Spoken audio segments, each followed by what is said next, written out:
Joining us with market analysis, Arlan Suderman with StoneX Group. And Arlan, nice rebound in the corn market. And was some of that just because crop ratings were lower than expected, or is the market looking ahead at weather?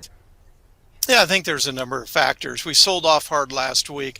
A lot of the blame went toward moderating weather forecast models looking deep into the month of July. Those have started to reverse a little bit, but a lot of it was also economic worries. It was a broad-based sell-off of commodities, and that money was coming back into the commodities. A little bit of bargain hunting after the big sell-off that we've had.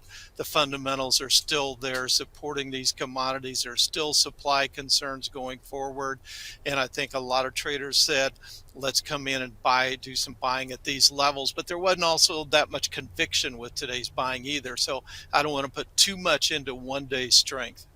So soybeans also seeing some double-digit gains on Tuesday, and that market is kind of in corrective mode. But with China opening up a bit here and some talk of some China business, do you think that's helping to drive some of that buying too, or not?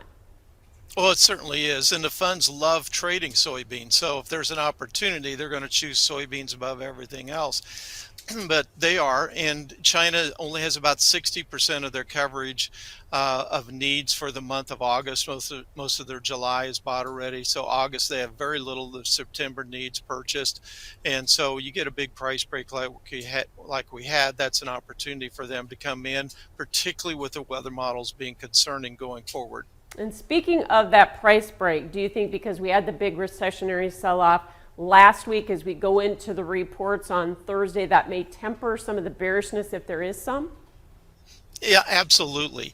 If we were at record high prices, then there would be more vulnerability to the downside. But since we've come down off of those record highs or near record highs or contract highs so much, that leaves us a little bit more vulnerable to the upside, probably particularly if corn has a surprising low acreage number and or stocks.